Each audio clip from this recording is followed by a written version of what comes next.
If you're building it to try to replace humans with digital minds and colonize the cosmos, I'm not pro that. It's not just about the tools, it's also about the incentive structures in which these tools are created. My name is Timnit Gebru, and I'm the founder and executive director of the DAIR Institute, so the Distributed AI Research Institute. We have two goals. The first goal is to uncover and mitigate the harms of AI systems. And then the second goal is that we don't want to just be stuck talking about harms, let other people do harmful things, and then tell them not to do it later. We want to put forward and execute on a vision of what we believe a technological future that actually serves us looks like. What do you think building the largest model will get you instead of just a mine is bigger than yours kind of race? Resources like chips and computers, which also take a lot of electricity, water for cooling.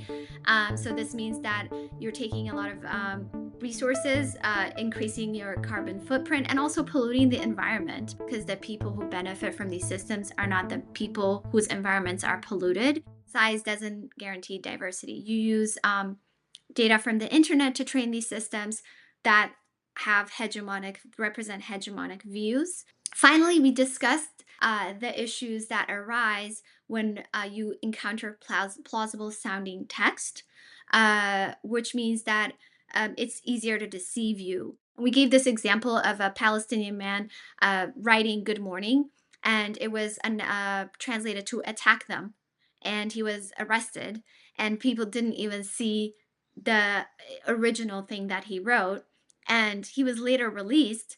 So we call this automation bias, like over trusting automated systems. I tried to do the work that I want to do elsewhere. I couldn't do it. And then I decided to build my own institute to work on this. What if I tried to create a third space with a different set of incentive structures? We can have an interdisciplinary team, not only across disciplines, but also across people with different kinds of experiences. We have people who are activists and organizers who I wouldn't be able to hire in any of the other spaces that I was in.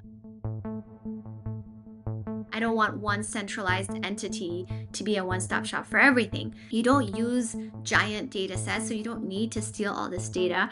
You don't need to exploit the environment. We're helping as these kind of small organizations form a federation, so that the hypothesis is that they can band together and get more clients and provide an alternative tech ecosystem that isn't like the one giant model for everything that kills the environment and exploits labor and steals data.